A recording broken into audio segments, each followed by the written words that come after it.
Thank you very much. Our second witness is Bill Shear, who is Director of the Financial Markets and Community Investment Team at the U.S. Government Accountability Office. Mr. Shear is a frequent guest before this committee, providing testimony on a broad range of SBA oversight issues.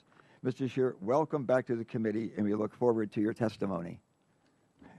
Okay. Mr. Chairman, Ranking Member Velazquez, and members of the committee, it's really a pleasure to be here today to discuss our work on reforms made to the Small Business Administration's Disaster Loan Program.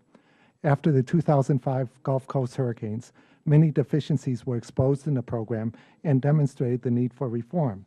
Since then, SBA has taken several steps to reform its program, which includes creating an online loan application and increasing the capacity of its disaster credit management system.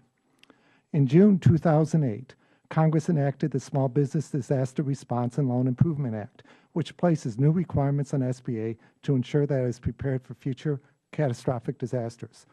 We first reported to this committee in July 2009 on SBA's actions to address the Act's requirements, and in our report, we made 5 recommendations to SBA to facilitate progress in meeting and complying with these requirements and improve the disaster loan program.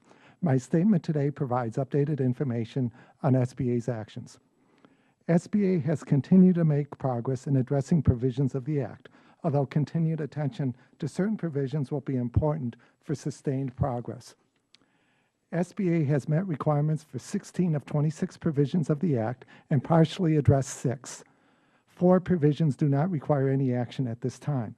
For example, in terms of progress made, SBA updated its disaster recovery plan annually, most recently in June 2011.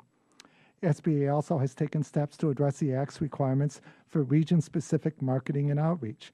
The agency has begun a dialogue with the state directors of small business development centers in the Gulf Coast about disseminating disaster planning information in the 5 most hurricane-prone states before the hurricane season. Additionally, SBA officials told us that the agency has issued some public service announcements in disaster-prone areas. SBA has issued annual reports to Congress on disaster assistance in 2009, 2010, and 2011 as required by the Act.